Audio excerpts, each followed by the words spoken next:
Olá, pessoal, tudo bem com vocês? No vídeo de hoje a gente vai falar um pouquinho sobre alguns fatores que eu percebo que atrapalham muito a nossa relação com a comida e o nosso comportamento alimentar. Então, se ao longo da sua vida aí você já se perguntou por que é tão difícil ter uma relação saudável com a comida, por que eu não consigo modificar o meu padrão alimentar, talvez esse vídeo de hoje te traga algumas reflexões úteis que você vai levar daqui para melhorar o teu comportamento alimentar e a sua relação com os alimentos de um modo geral. Então vem comigo que nesse vídeo de hoje vai ter muita dica útil e prática para você. Queria começar deixando claro que esse vídeo de hoje não é para pessoas que têm um transtorno alimentar, principalmente aqueles transtornos do tipo purgativos ou restritivos, como a bulimia e a anorexia nervosa.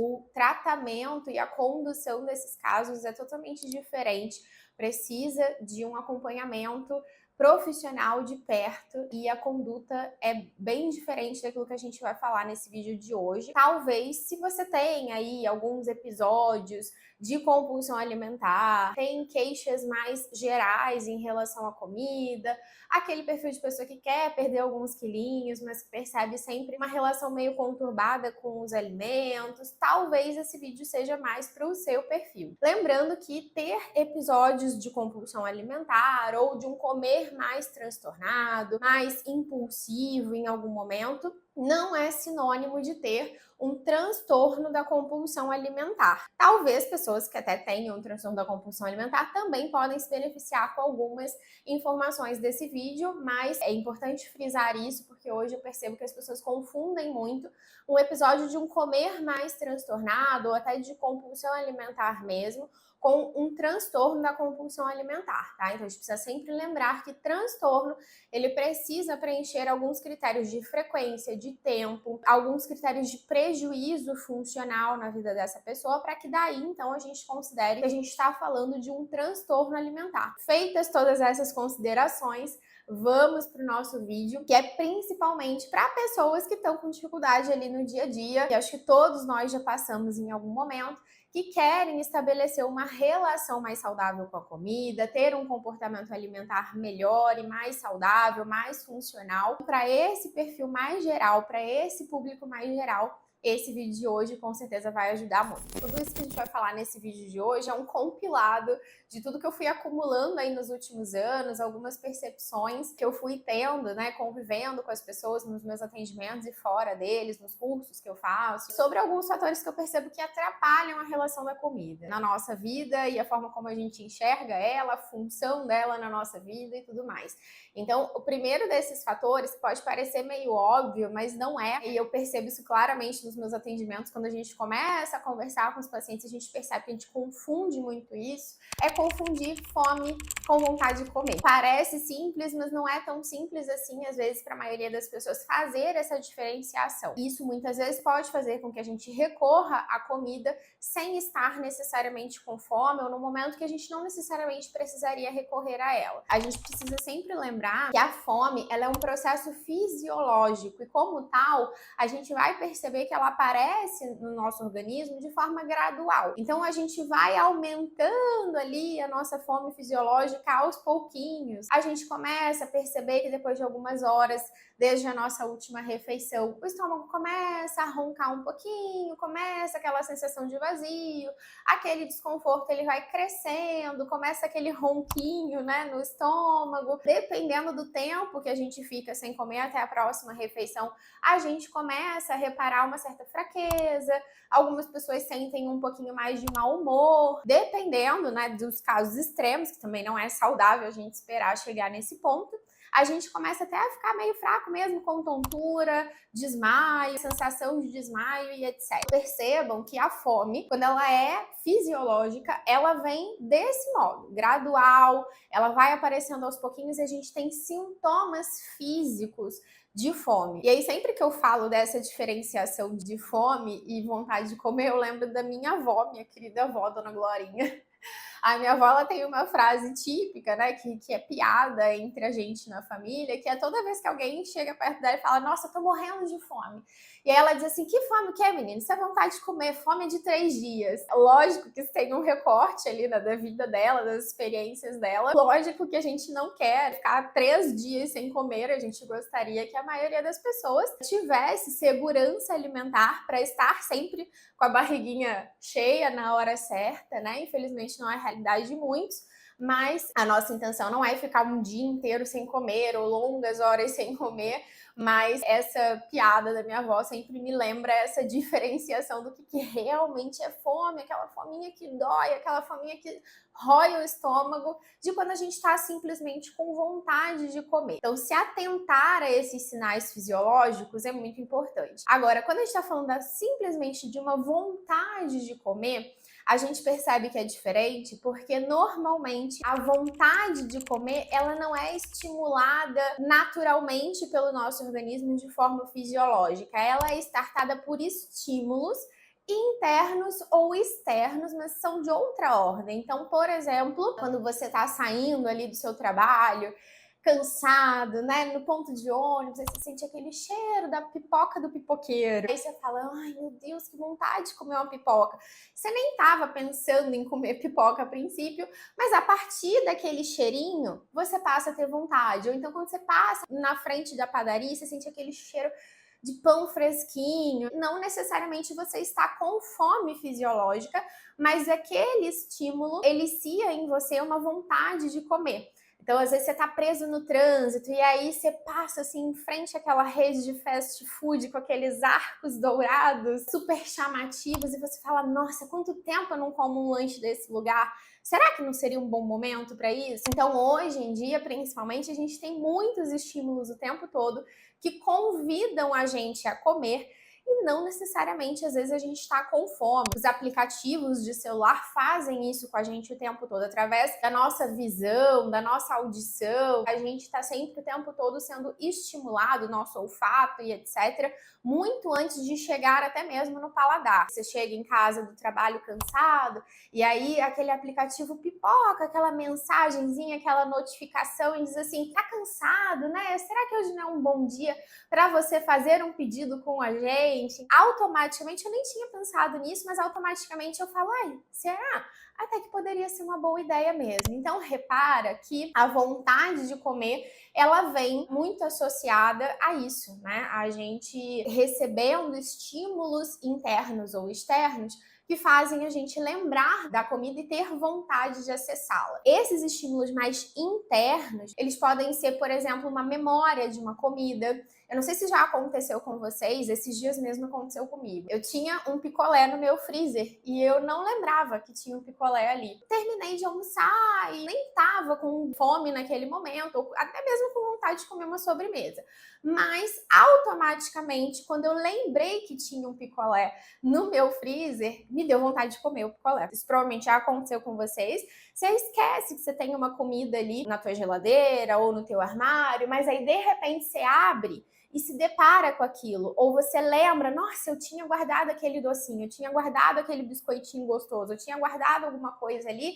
E aí, automaticamente, isso te dá vontade de comer, porque você lembrou que você tem aquele alimento disponível. Às vezes pode ser uma memória, né, daquele gostinho de alguma coisa que a tua família fazia, uma memória do sabor, da relação que você já tem com um determinado alimento, e aí vem, que vontade de comer aquele bolinho de pote daquela loja X agora. A gente vai ali sendo o tempo todo bombardeado por estímulos externos, como a gente falou, através da nossa audição, da nossa visão e etc., mas também por estímulos internos, como lembranças, memórias e etc. Além disso, o tédio, o estresse, o cansaço também podem frequentemente ativar na gente essa vontade de comer. Algumas perguntas e reflexões que ajudam a gente a escapar um pouquinho disso é parar para pensar e se fazer os seguintes questionamentos. Será que nesse momento eu realmente tenho sintomas de fome? Eu tenho sinais de fome fisiológica no meu corpo?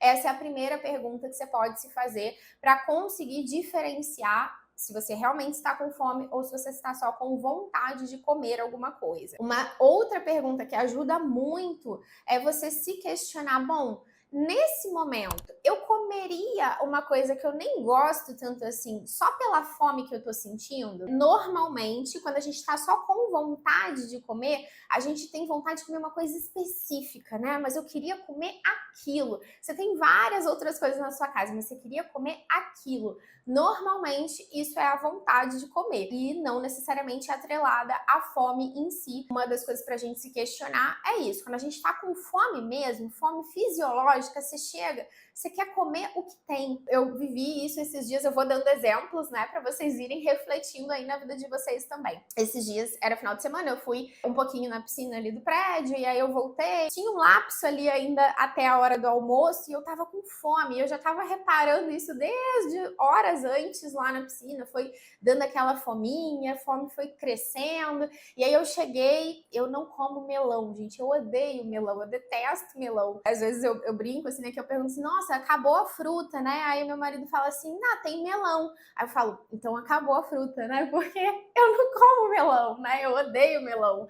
Mas nesse dia eu cheguei e eu falei, cara, vai ter jeito, tem que colocar alguma coisinha aqui no estômago, porque eu já tô desesperada de fome, eu não vou aguentar esperar até o almoço. E aí, um pote de melão na geladeira, e eu falei, meu Deus, eu vou encarar esse pote de melão, porque eu tô com muita fome. Percebe que quando a gente tá com fome mesmo, a gente encara até uma comida que normalmente eu não escolheria, normalmente eu não comeria isso, mas eu tô com tanta fome que eu vou comer o que tem. E uma outra pergunta que pode te ajudar é observar os seus estados emocionais, né? Então, assim, será que eu tô buscando conforto, descanso, distração, de alguma forma, através da comida? Muitas vezes, como eu falei, a gente tá cansado, a gente tá estressado, a gente tá entediado, e a gente acaba buscando ali, naquela comida, um conforto e não necessariamente suprir a nossa necessidade fisiológica, uma necessidade de fome mesmo. Mas a gente ainda vai falar um pouquinho mais sobre isso de forma mais aprofundada adiante nesse vídeo. Lembretes importantes para você anotar e levar com você. Primeiro, uma coisa repentina, uma vontade louca de sair comendo alguma coisa, um desejo repentino,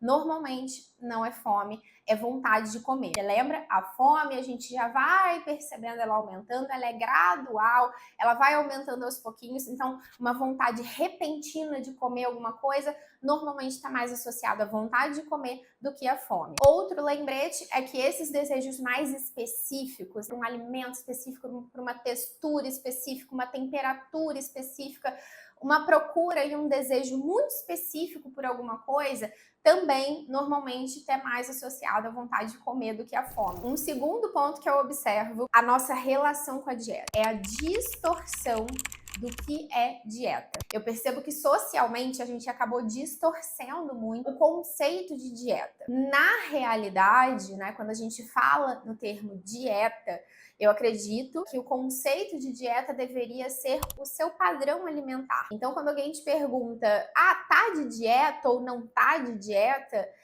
não é muito apropriado, porque na verdade a pergunta deveria ser qual é a sua dieta? Ou seja, qual é o seu padrão alimentar? A dieta deveria ser associada ao meu padrão alimentar, ao meu estilo de vida em relação à comida. Então, a minha dieta é mais ou menos assim, assim, assado.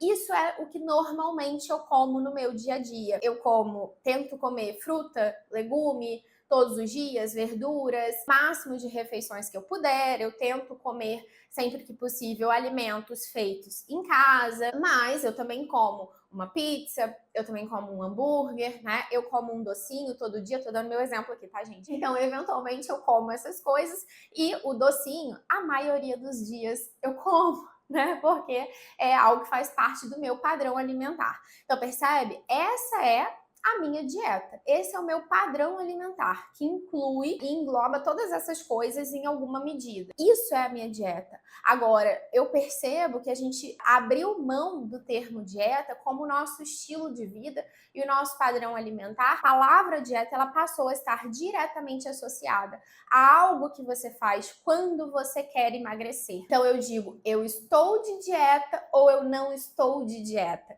Quando, na verdade, o que a gente deveria dizer é, a minha dieta é tal, o meu padrão alimentar é esse. A gente acaba entrando e saindo de dietas quando a gente pensa somente na finalidade de emagrecimento. O que faz com que essas dietas normalmente tenham um significado de restrição alimentar severa, com o intuito de perder peso o mais rápido possível, quase que como uma atitude desesperada, o que torna normalmente essa dieta muito restritiva e insustentável. Eu entro na dieta, eu fico super restrita por um tempo, eu perco alguns quilinhos e aí depois eu abandono aquela dieta e aí eu não estou mais de dieta. E eu esqueço que a dieta deveria ser o meu padrão alimentar a maior parte dos dias. Isso é quando a gente consegue atingir o objetivo de perder alguns quilinhos, né? Porque às vezes a dieta é tão restritiva que a gente não consegue nem levar ela adiante e atingir o objetivo de perder aqueles quilos a mais. Todas as vezes que você pensar a sua dieta, pense é o meu padrão alimentar.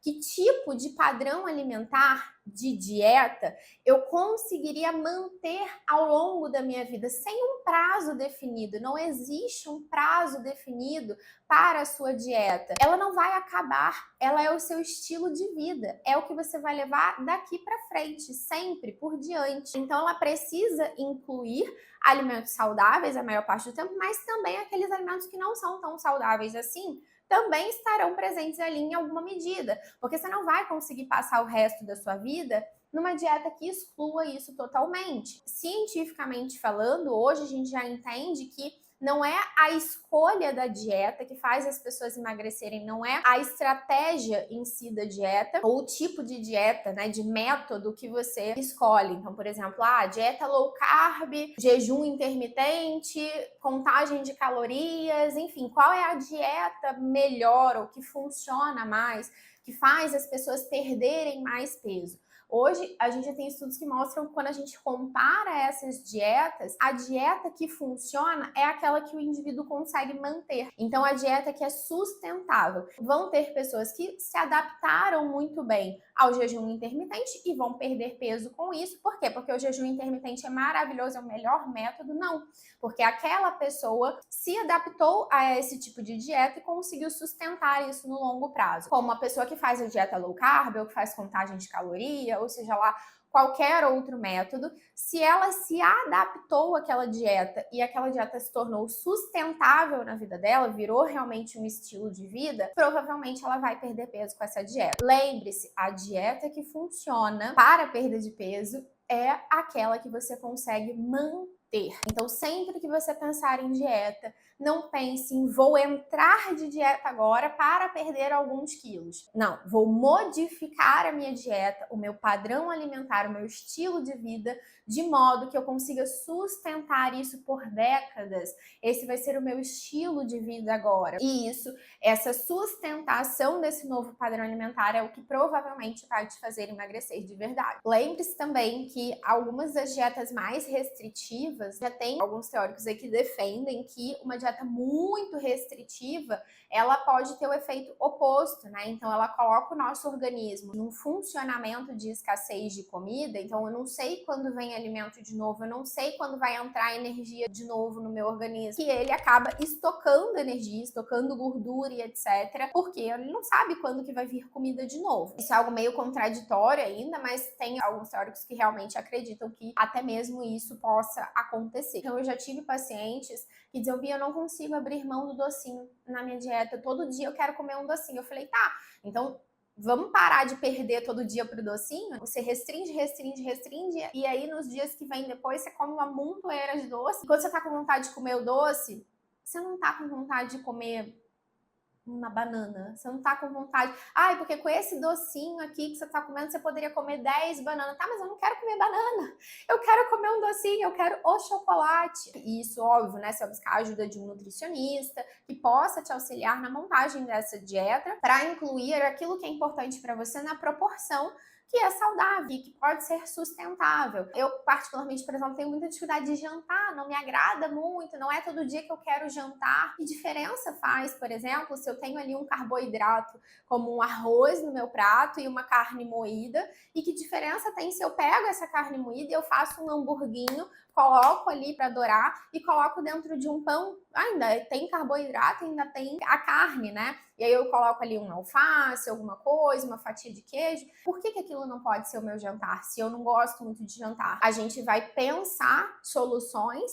para que, por exemplo, eu possa ter um lanchinho ali que comporta na minha dieta, né? Ou então pegar aquele rapidez, né? Carne moída aí em cima e vira e fica, né, um lanche gostosinho, você coloca algumas coisas dentro. Então, talvez você possa pensar junto ao profissional que te acompanha, né? Um nutricionista, alguém assim, as tuas preferências alimentares e fazer com que isso caiba nesse novo padrão alimentar. Eu sempre penso que é melhor incluir de forma planejada, organizada no teu padrão alimentar essas preferências, do que ficar abrindo exceções o tempo todo. Então, quando eu tô numa dieta muito restritiva, a minha tendência é pensar, ai, mas hoje eu mereço comer alguma coisa. Ah, hoje é domingo, hoje é sexta, hoje é sábado, hoje é feriado. E aí eu começo a querer abrir exceções o tempo todo, porque a minha dieta no dia a dia, ela é a coisa mais chata e restritiva do mundo. Então, óbvio, eu tô sempre querendo abrir exceções, porque eu não tenho prazer nenhum nessa alimentação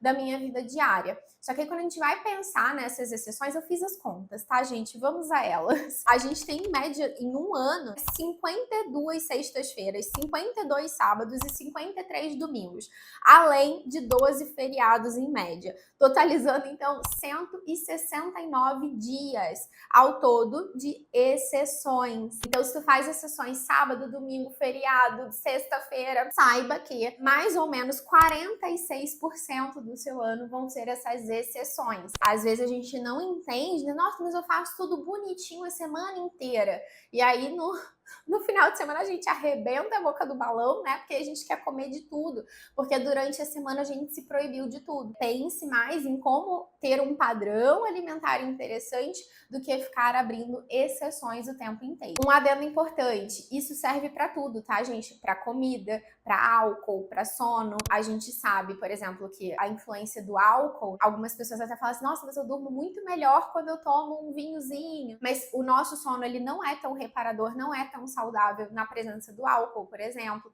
Então você vai somando tudo isso no teu estilo de vida. Sábado, domingo, feriado, eu durmo tarde, eu vou dormir 4 horas da manhã, eu bebo pra caramba e etc. Você vai somando várias alterações aí, que a gente vê que no final das contas, 46% do seu ano já foi. Lembre-se disso, né? E que essas coisas, elas se afetam mutuamente. Não sou a pessoa que vai dizer não beba, né? Eu também bebo socialmente. A gente precisa lembrar que o álcool, ele nada mais é do que uma intoxicação para o nosso organismo, né? Ele é um depressor do sistema nervoso central, enfim, não existe dose segura de álcool. A gente bebe porque socialmente é aceito, tem o fator também de interação com as pessoas e tudo mais, mas a gente precisa moderar esse consumo sabendo que não existe dose segura de álcool, e o álcool, ele é sempre uma intoxicação para o nosso organismo. A famosa ressaca, ela aumenta a desidratação e o nível de cortisol no nosso corpo, por exemplo, que é o hormônio associado ao estresse. Então, para quem tem ansiedade, por exemplo,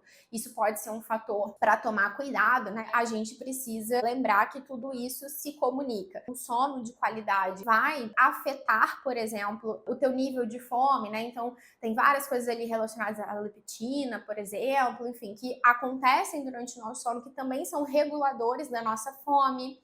Aí você puxa para a atividade física. A atividade física, ela melhora o seu sono, e diferentemente de várias outras intervenções que a gente precisa de muito tempo para ver o resultado, dificilmente você começa uma intervenção hoje e amanhã você já tem um resultado. Mas no caso da atividade física, sim, se você faz atividade física hoje mesmo, ela tem um efeito positivo no seu sono. Então percebe que a minha atividade física interfere no meu sono, que interfere na regulação da minha fome, que é afetado também pelo consumo de álcool. Observem que as coisas, elas estão todas interligadas. Então lembre-se que a dieta, assim como o teu sono, assim como a tua atividade física, assim como o consumo de álcool e qualquer outra substância, é sempre algo para a gente estar atento e cuidar do nosso estilo de vida como um todo. O terceiro fator que atrapalha muito a relação das pessoas com a comida, interfere nos objetivos que elas têm em relação à perda ou manutenção de peso, por exemplo, ou de um estilo mais saudável de vida, tem a ver muitas vezes justamente com a falta de conhecimento. Conhecimento, gente, é diferente de informação. Informação a gente tem muito hoje, tem tanta que às vezes a gente fica até confuso. Ser bombardeado o tempo todo de tantas informações. Mas o conhecimento, ele é aquilo que eu faço com essas informações. Então, sim, eu preciso me informar, como vocês estão fazendo provavelmente ao longo desse vídeo, por exemplo, mas como é que eu coloco essas informações em prática? Isso é conhecimento de verdade. Como é que essas informações se aplicam na minha vida? Então, como a gente falou, estar atento à função da atividade física, do meu sono, de várias coisas que interferem na minha relação com a comida indiretamente, e às vezes eu nem sei, eu nem percebo a relação que existe entre essas coisas.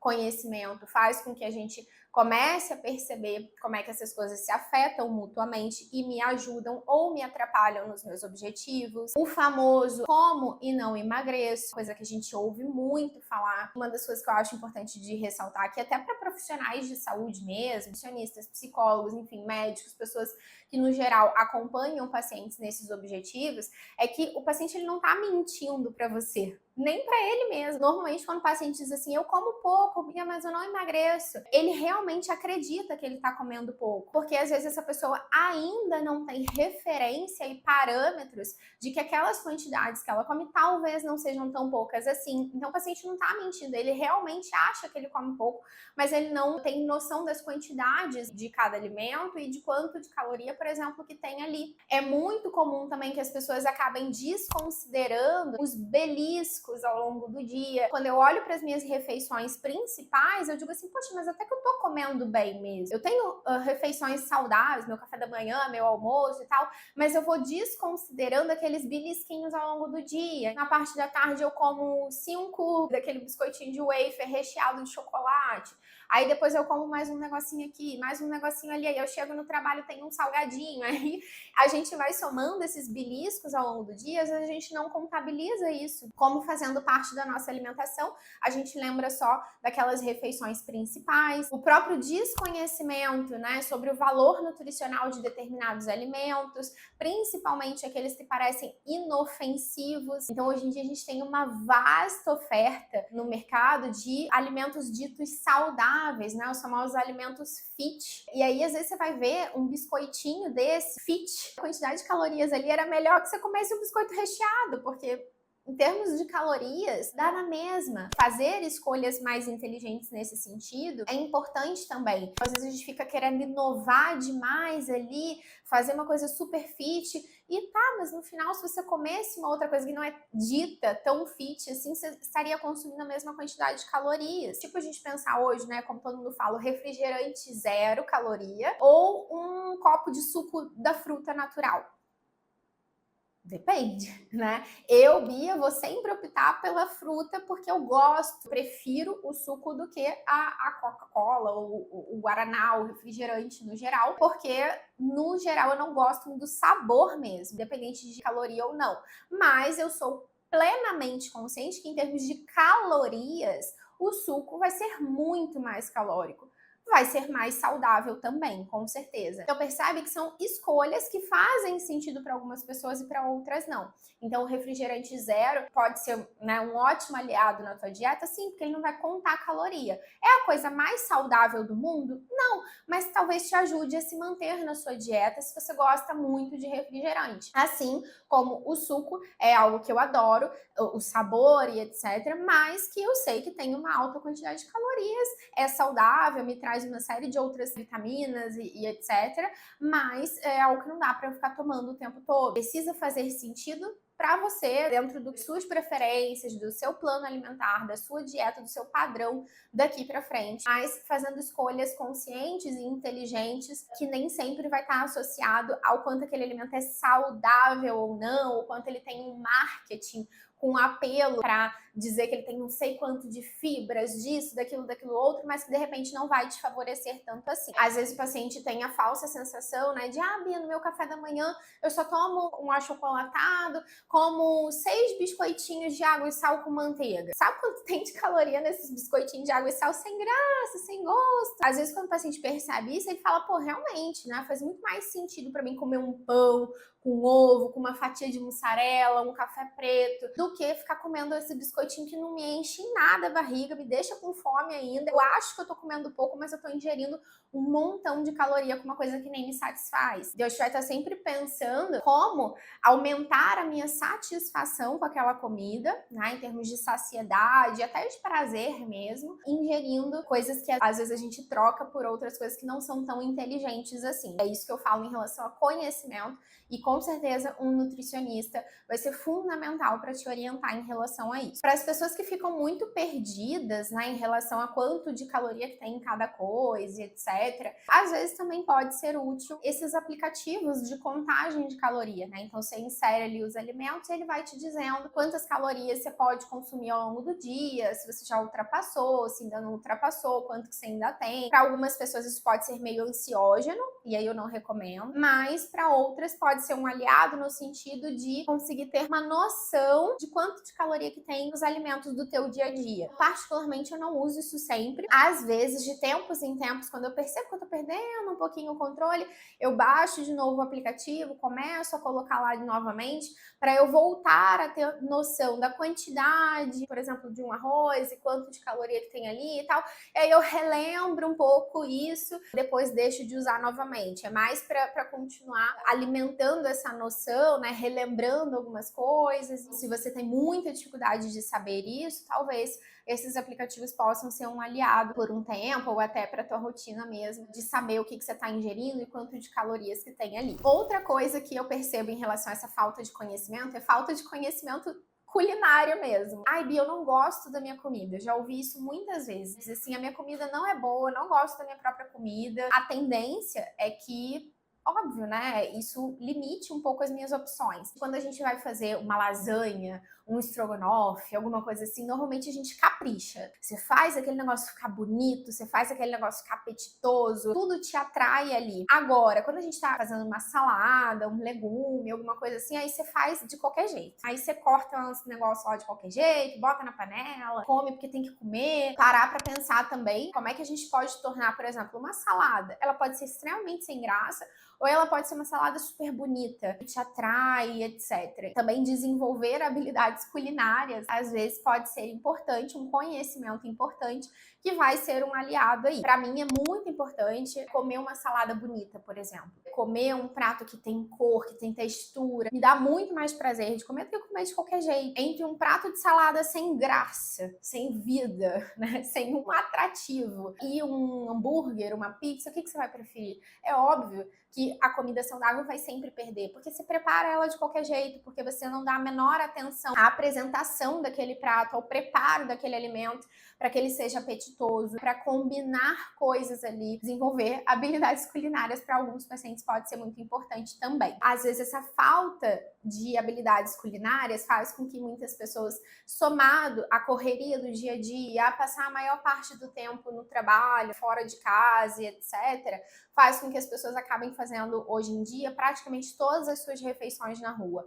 É cada vez mais comum receber pacientes na clínica que não fazem nenhuma refeição em casa. Então eu saio correndo de casa, aí passo na padoca, compro um pão com chapa com um café, mando pra dentro e vou trabalhar, e na hora do almoço o pessoal vai numa churrascaria, aí eu vou junto, aí lanche da tarde tem um cara que passa lá no meu trabalho que vende umas esfirras maravilhosas, e à noite eu chego em casa, eu já tô cansado, eu como uma comida congelada, ou eu peço alguma coisa no iFood. Então, resumindo, quando a gente olha pro dia dessa pessoa, não tem praticamente nenhuma refeição que ela faz em casa. E as refeições que a gente faz na rua, elas sempre merecem mais atenção, porque a gente não tem o menor controle do que está inserido ali. Em outros países já tem, né, esse hábito dos cardápios virem com a quantidade de caloria dos pratos. Aqui a gente ainda não tem muito isso, eu particularmente acho que seria muito útil, porque ajuda na nossa escolha alimentar. Então, às vezes você vai comer uma saladona num restaurante, por exemplo. Acho que nos Estados Unidos acontece muito isso, né? Você vai, pede uma salada enorme, né? Aquela salada bonita, maravilhosa. Quando você vai ver, uma salada tem 1000 e tantas calorias. O que tem dentro dessa salada, pelo amor de Deus? Se você não sabe, você fala, uau, arrasei hoje, comi um saladão. Mas você não sabe o que tem ali dentro. Comer na rua exige sempre essa mais atenção, porque a gente não tem controle nenhum sobre o preparo desses alimentos. Eu gosto muito de comprar nos mercados, assim, leguminhos meio prontos, né, umas saladinhas bonitinhas, assim, mas eu sei que eu não posso comer aquilo todo dia. Por quê? Eu falo assim, gente, o que tem ali? Tem cenoura, tem um brócolis, tem um alhinho e tal. Eu faço a mesma coisa em casa, não fica igual. Não tem o mesmo gosto. Alguma coisa tem ali. Por que o meu não fica com o mesmo gosto? Então, provavelmente ali vai coisas que eu não sei, que eu desconheço, que deixa muito mais gostoso, óbvio, mas também com certeza aumenta muito o valor calórico daquela refeição. Então eu sei que é uma coisa que, por mais que seja uma saladinha, não dá para comer todo dia da rua. Lembrem-se sempre que você puder dar preferência às suas refeições em casa, vai ser muito melhor. Você vai ter muito mais controle do que você está ingerindo e talvez você precise se organizar para incluir isso nessa rotina, para levar a comida de casa para o trabalho, para ter coisa para o teu café da manhã em casa e por aí vai.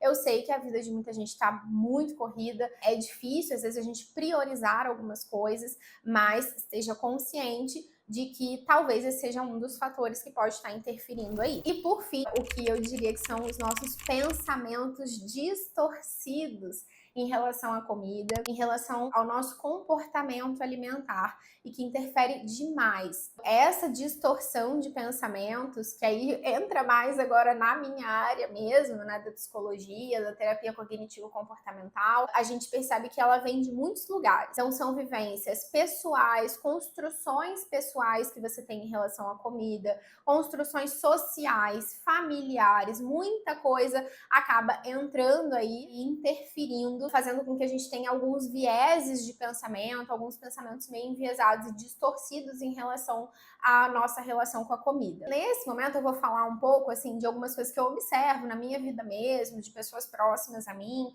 mas eu queria que você refletisse quais são essas construções sociais, familiares, pessoais, de repertório de vida na sua vida em específico, na sua experiência, e tente refletir sobre isso. Eu me lembro, por exemplo, de crescer ouvindo uma frase na minha família que era: a única alegria do pobre é comer. Eu venho de uma família mais humilde, assim, e imagino que muitos de vocês também vão se identificar com essa fala. De fato, a gente sabe que tem um recorte social aí, não só familiar, que é realmente quando a gente ganha pouco, quando a gente tem uma vida mais restrita financeiramente, a gente acaba tendo, né, como único lazer a comida. E isso me remonta até aquela frase, né, do a gente não quer só comida, a gente quer comida, diversão e arte. Quando você tá restrito de outras formas de lazer, de prazer na vida, a comida acaba fazendo muito essa função realmente como o único lazer na nossa vida. Então, sempre que eu penso na comida na minha família, por exemplo, era sempre associada àquela orgia alimentar. No momento que a gente vai se reunir em família para comer, tudo é em grande quantidade, tudo é muita comida, tudo é feito para sobrar, porque é melhor sobrar do que faltar. Você vai passar dias comendo aquilo dali, porque vai sobrar muito. Tem muito a ver com essa questão de não, a gente já não tem nada. Aí vem algumas crianças da família do meu marido, por exemplo, onde ele diz assim: o pobre não tem nada, só tem o nome. Adaptando, o pobre já não tem nada, a gente só tem a comida, então tem que ter fartura. E aí vem um pouco também de tradições, né, de descendência. Minha família tem descendência tanto portuguesa quanto italiana, então eu percebo que tudo tem muito da comida. Então o angu, não sei se vocês conhecem, aí na cidade de vocês se chama angu, mas a famosa polenta é muito marcante na minha família. Eu amo polenta até hoje. E aí, olhando para a história, perceber assim, porque a minha avó amava isso, meu pai ama isso e eu amo isso. Da onde vem isso? E eu percebi que durante a imigração italiana, por exemplo, para o Brasil, essas pessoas, óbvio, estavam em condições muito precárias e a polenta era o alimento de salvação para essas famílias e para ter realmente sustento, que era uma coisa que pesava no estômago, sustentava, tem um valor nutritivo tão alto assim, talvez, mas era um excelente aliado em matar a fome das pessoas, né? Então a gente vai vendo que a gente não é só a gente é tudo que a gente carrega, de uma história e de múltiplos significados na nossa vida, das nossas interações com as pessoas e do social e etc. Eu lembro de algumas frases também da minha mãe, né? A minha mãe sempre foi uma criança obesa e ela diz que ela sempre ouviu, como morava mais na roça, né? O pessoal da roça tinha um pensamento que era criança bonita é criança gorda. Quanto mais gordos esses netos tivessem, mais bonitos e saudáveis eles eram. E óbvio, isso gerou várias repercussões. Hoje minha família tem muitas pessoas acima do peso, com problema de obesidade. A minha mãe, por exemplo, passou por uma cirurgia bariátrica recentemente. A gente vai percebendo que isso vem de muito lá de trás, de como que isso era estimulado. Aí entra a questão financeira. Eu lembro muito, assim, no meu social, entre amigos, sempre daquele raciocínio, assim, de vamos no rodízio hoje. Então, se vai no rodízio é porque tem que dar prejuízo. Não, né? Você vai num lugar comer, você vai comer. E o que não der pra comer dessa vez vai ficar pra próxima. Percebe que são muitas construções do nosso entorno que a gente vai naturalizando e nem questiona. Uma outra coisa que eu percebo é o comer por antecipação também. E se depois eu ficar com fome? Então é melhor comer logo. Vai que depois eu fico com fome. E aí esses dias eu me peguei pensando assim, da onde será que vem isso? E aí eu lembrei, por exemplo, do meu pai. Ele fala que quando ele fazia um curso no centro da cidade, lá no Rio de Janeiro, e ele morava muito longe, então ele saía de casa 4 horas da manhã e ele batia um pratão de feijão com angu, porque ele sabia que ele precisava passar o dia inteiro com aquele alimento no estômago, porque ele não tinha dinheiro para comer na rua. O meu sogro também tem um pouco dessas histórias. O meu sogro nunca comia na rua, mesmo hoje em dia, assim, ele te convidava para sair, aí ele comia em casa antes de sair. Aí eu falava assim, mas a gente vai sair para comer, mas ele não conseguia comer na rua. Então tem muita história aí por trás, mas hoje, será que eu preciso me antecipar de comer agora, mesmo sem fome? Porque se eu sentir fome depois, mas se eu sentir fome depois, provavelmente eu posso comer depois. E óbvio que eu sei, gente, essa não é a realidade da maioria das pessoas, tá? Mas tô falando aqui pro meu público. E eu sei que o público que assiste os meus vídeos hoje é um recorte social muito específico. Eu deduzo que a maioria das pessoas que assistem aqui no meu canal tem condições de comer. Se sentirem fome na rua, por exemplo, ou se sentirem fome mais tarde,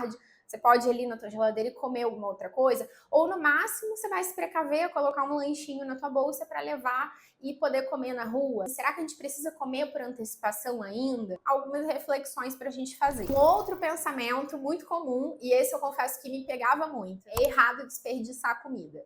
É um pensamento que eu carreguei durante muito tempo da minha vida.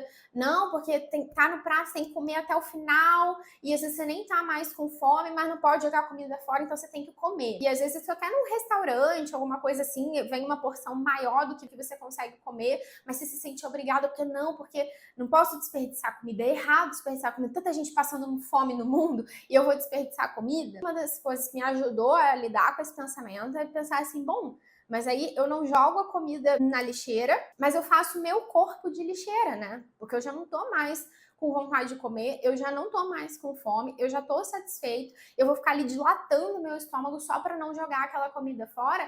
Então eu tô equiparando o meu corpo, né, e a forma como eu trato ele a uma lixeira. Além do que, eu fui percebendo que assim, o fato de eu comer mais do que eu quero só para não jogar comida fora não vai acabar com a fome no mundo. Hoje a gente já sabe que o que faz com que muita gente esteja em insegurança alimentar não é falta de alimento no mundo, é falta de distribuição adequada de alimentos. Então é lógico que a gente não vai ficar descartando comida e desperdiçando comida à toa, mas se não dá para guardar, botar num potinho ou levar para casa e comer numa próxima refeição, então sim, infelizmente, você vai ter que descartar aquele alimento e não vai ser isso que vai matar a fome de milhares de crianças que estão passando fome no mundo. Às vezes são algumas crenças que a gente traz, que a gente precisa reestruturar para entender que não é o restinho de comida no meu prato o motivo da fome no mundo, né? O motivo da fome do mundo, da insegurança alimentar de milhares de pessoas, é a falta de distribuição adequada de alimento, e não a falta de alimento em si. Então, reestruturar essas crenças é muito importante. Outra coisa que a gente faz muito é comer por oportunidade. Eu preciso aproveitar, preciso comer tudo que tem nesse cardápio, etc, porque eu não sei quando eu vou voltar nesse restaurante. Vai que eu não volto mais aqui.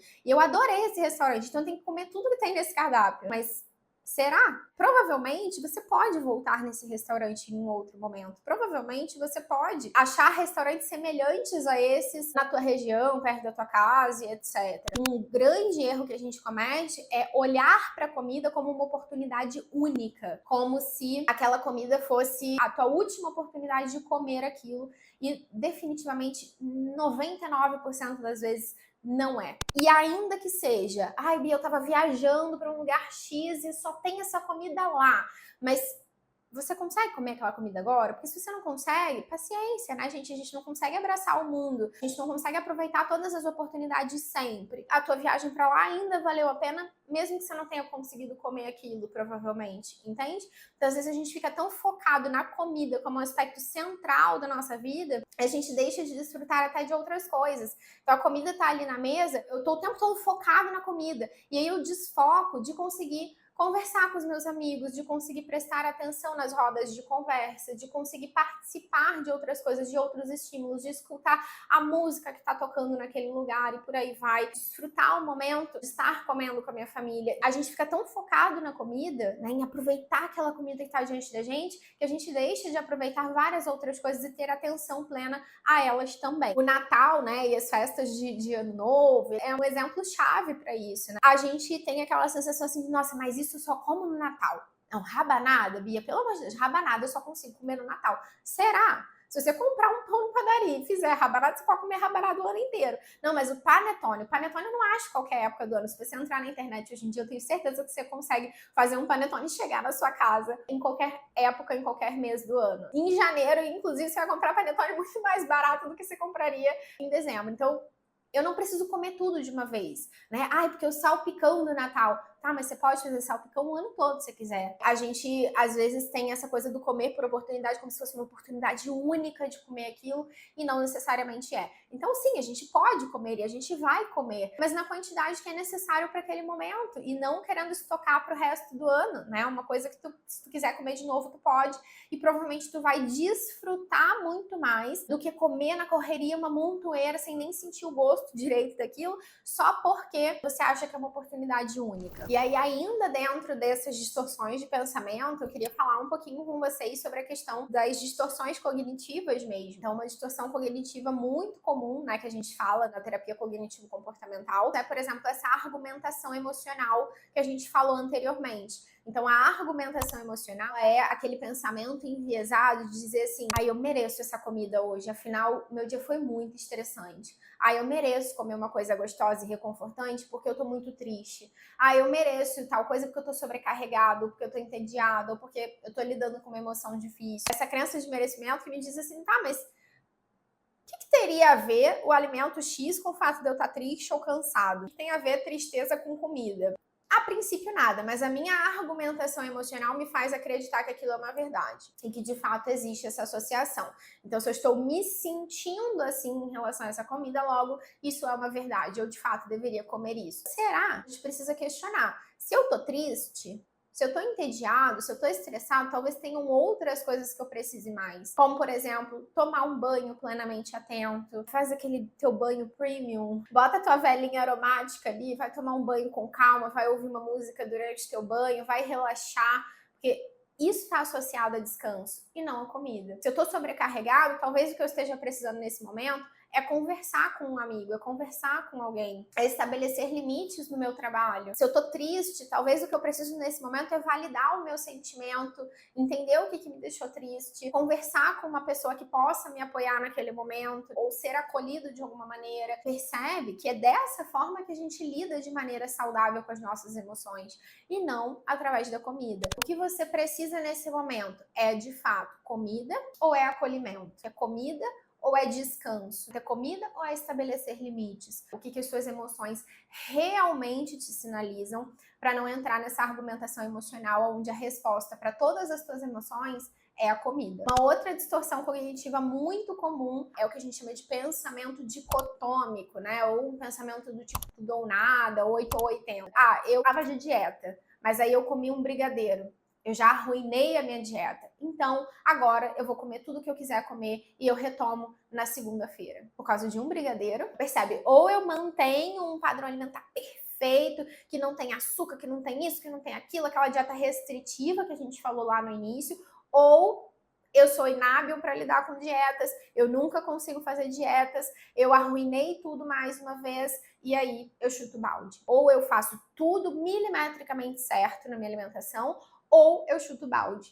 E o caminho do meio fica onde aí, né? Porque entre o 8 e 80 existem 72 possibilidades. Lembre-se de ver as coisas dessa maneira. Não vai ser o brigadeiro que você comeu que vai arruinar a sua dieta. Se na refeição seguinte você voltar para o teu padrão alimentar. Acho que sair desse pensamento dicotômico também é muito importante. Uma outra coisa que as pessoas fazem muito por causa dessa distorção cognitiva é, então eu vou ficar sem comer antes para que eu possa comer aquilo mais tarde. Ou então, já que eu comi tal coisa, agora eu vou pular o meu almoço, eu vou pular o meu jantar. Uma coisa não tem nada a ver com a outra. Você comeu, na refeição seguinte, você vai fazer uma refeição normal dentro do seu padrão alimentar. Isso é muito importante. No máximo, você vai se preparar previamente. Bom, hoje eu sei que eu vou um rodízio de comida japonesa. Então eu vou pegar um pouquinho mais leve no meu almoço, etc. Mas eu não vou pular refeições. A gente pode até programar algumas coisas. Provavelmente o teu nutricionista vai te orientar em relação a isso, de como fazer essas exceções de forma programada. Mas pular a refeição para compensar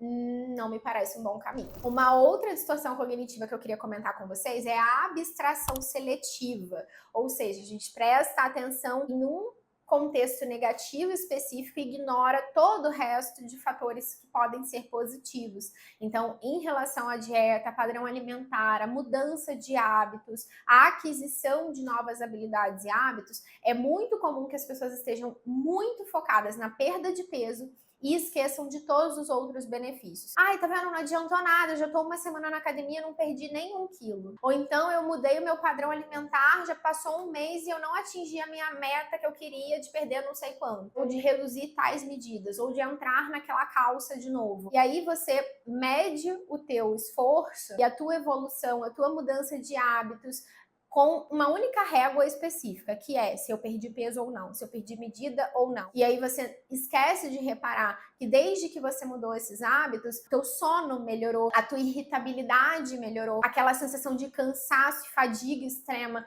tu já não tem mais. Não meça o progresso e a aquisição de novos hábitos, o benefício deles, somente na perda de peso, porque isso é um erro muito comum. Começou a fazer atividade física, começou a se alimentar melhor, repara todas as áreas da tua vida e vê aonde que isso está impactando. O quinto fator que eu separei aqui para falar com vocês é a falta de atenção plena em relação aos nossos sinais de fome e saciedade. Vocês devem ter me ouvido muito aqui no canal falando um pouco de mindfulness, desse treino atencional, e ele pode ser aliado a muitas coisas na nossa vida. Inclusive, não é incomum os pacientes chegarem para mim e falar assim: Bia, mindfulness não funciona para mim. Já tentei esse negócio de fechar o olho, respirar, 1 milhão de vezes, e eu não consigo fazer isso. E eu digo, mas quem te disse que mindfulness é só fechar o olho e respirar? Porque o mindfulness, essa prática de atenção plena, ela tá em todas as áreas da nossa vida, inclusive na nossa alimentação. O primeiro ponto é você começar a praticar essa atenção plena ao teu nível de fome entre uma refeição e outra. Então, um erro muito comum que as pessoas cometem é ir ignorando o sinal de fome até não aguentar mais. E aí, quando eu já estou desesperado de fome, subindo pelas paredes, aí eu vou lá e como desesperadamente, muito mais rápido e muito mais quantidade do que eu provavelmente deveria estar comendo. Tenta pensar a tua fome sempre numa graduação assim de 0 a 10. Como é que tá o meu nível de fome agora? Provavelmente o ponto ideal para te comer e ir para uma próxima refeição é ali em torno de 7, 8 no máximo. Não espera essa fome chegar num nível 9, 10 de fome desesperadora para daí então tu começar a pensar em comer. Quando você estiver comendo, se você tá ali naquele nível 7 de fome, provavelmente você vai conseguir comer um pouco mais devagar do que você conseguiria se você tivesse desesperado. Pratique intencionalmente se observar comendo, comer mais devagar. A cada garfada que você levar na boca, bota o garfo de volta no prato, termina de mastigar e aí você vai para a próxima garfada. É muito comum as pessoas estarem levando uma garfada atrás da outra na boca. Eu nem terminei de mastigar ainda, a outra garfada já tá aqui, ó, esperando para entrar na minha boca. Conscientize isso, faça pausas durante a tua refeição. Pega o garfo, coloca na boca, mastigou, solta o garfo. Mastiga, engole, vai para a próxima garfada. Porque, no geral, nosso cérebro demora ali em torno de 15 minutos para entender que está entrando comida, que você está se alimentando. Então, dê tempo para o seu cérebro processar essa informação. Essa informação, ela demora, né, para o meu organismo, para o meu estômago se comunicar com o meu cérebro, etc. Isso leva um tempo. Então, coma devagar para dar tempo do teu cérebro perceber que você está comendo. Às vezes, 15 minutos é o tempo que a pessoa leva menos que isso para comer um prato inteiro de comida, né? E aí termina de comer e continua com fome. Um outro exercício bacana, né, pra gente fazer chegou ali mais ou menos na metade do teu prato, ou um pouquinho mais da metade. Dá uma pausa, olha para esse prato e tenta perceber assim, como é que tá o meu nível de fome agora, em comparação a lá quando eu comecei a comer. De 0 a 10. Como é que tá agora? Tente perceber isso. Meu sinal de saciedade, né? De 0 a 10. Acho que eu já tô uns 8. Talvez aí seja um bom ponto pra gente parar. A gente não precisa atingir um nível 10 de saciedade, de estar explodindo, de estar com o estômago estufado, totalmente ocupado, para daí, então, encerrar a nossa refeição. Inclusive, tem um documentário na Netflix que chama Blue Zones, zonas azuis. Essas Blue Zones, né, são áreas do globo terrestre onde tem mais gente centenária, né? Então, mais gente que vive mais de 100 anos. Eles foram estudar os hábitos dessas regiões para entender o porquê que essas pessoas vivem tanto. E entre tantas coisas, né, tantos hábitos que interferem nisso, um deles é o comer e parar de comer antes de estar totalmente cheio. Então, essas pessoas acabam vivendo mais. Eles têm por hábito comer até uns 80% da satisfação total após uma refeição, né? Sempre deixar ali uns 20% do estômago mais vazio. De fato, a gente percebe, né, na prática que talvez sim isso tenha um impacto positivo significativo. Lembrem-se disso. Estar plenamente atento e parar um tempinho para se investigar e se perceber antes, durante e depois das suas refeições, em como que você está de 0 a 10 no teu nível de fome e no teu nível de saciedade em cada um desses momentos. Mas eu queria deixar ainda uma outra dica em relação a isso, que é o preparo dessa refeição, tá?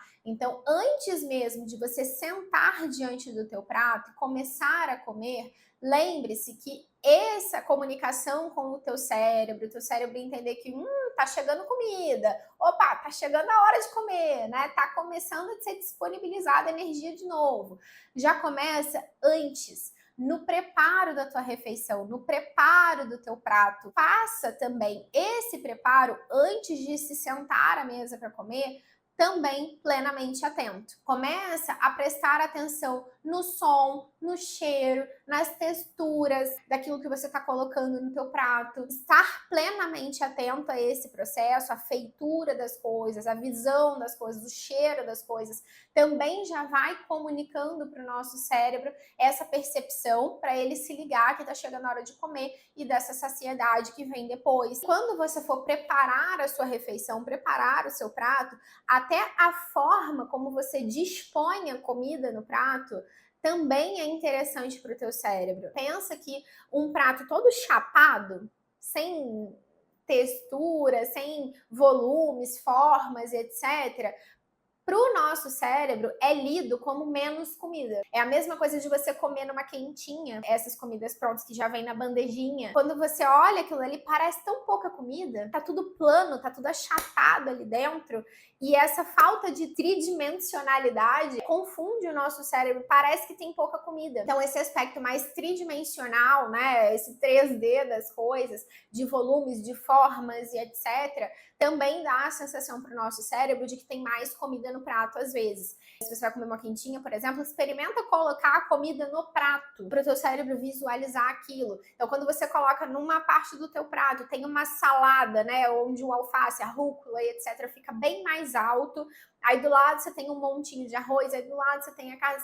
Então, você vai compondo ali uma estrutura com diferentes formas, cores, formatos, que trazem textura, né, e ajudam o teu cérebro a entender que ali talvez tenha mais comida. Então, isso também ajuda. Então, esteja plenamente atento a isso também, a forma como você apresenta essa comida para o seu cérebro. E a última dica, evite distrações na hora da comida. Hoje em dia, é cada vez mais difícil praticar uma coisa que o Mindfulness ensina muito pra gente, que é o fazer uma coisa por vez. Vocês já devem ter me ouvido falar isso aqui 1 milhão de vezes. Hoje em dia a gente não tem mais o hábito de comer, só comer. Então o Mindfulness ele sempre ensina pra gente, se estiver comendo, coma, se estiver caminhando, caminhe, se estiver conversando, converse, até mesmo se estiver se preocupando, se preocupe. Mas faça uma coisa por vez. Isso é um treino atencional. Essa atenção dividida, ela é muito valorizada na nossa sociedade como um fator de produtividade, né? Então parece que se eu tô fazendo um monte de coisa ao mesmo tempo, eu tô sendo mais produtivo, né? Então eu tô aqui comendo, mas eu tô ouvindo um podcast. Eu tô aqui comendo, mas eu tô vendo umas notícias na TV. Eu tô rolando meu feed me informando sobre o que tá acontecendo no mundo. Na verdade, você não está fazendo bem nenhuma das duas coisas. A gente achar que o nosso cérebro ele consegue fazer duas coisas ao mesmo tempo. Ele não consegue. O que te dá essa falsa sensação de que você está fazendo duas coisas ao mesmo tempo é a alternância da atenção em frações de segundos que você nem percebe. Tenta, por exemplo, descer uma escada enquanto você responde uma mensagem no celular.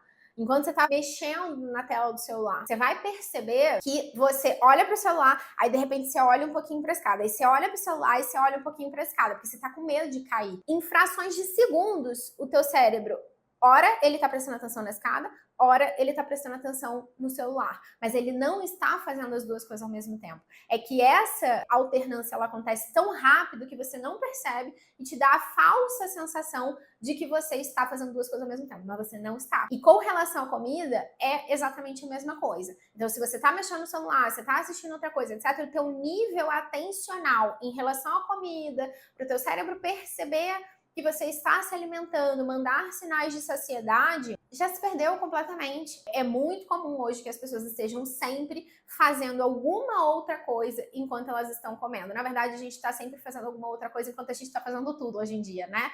Mas lembre-se disso. Tente praticar esse fazer uma coisa por vez, porque isso com certeza pode te prejudicar ou te ajudar muito na sua vida e no seu comportamento alimentar. Bom, gente, então aqui eu me encerro. Espero ter trazido bastante informação útil para vocês e que vocês consigam converter tudo isso em conhecimento útil para a sua vida, para ser aplicado na prática e conseguir transformar algumas coisas aí, melhorar o seu comportamento alimentar, tá bom?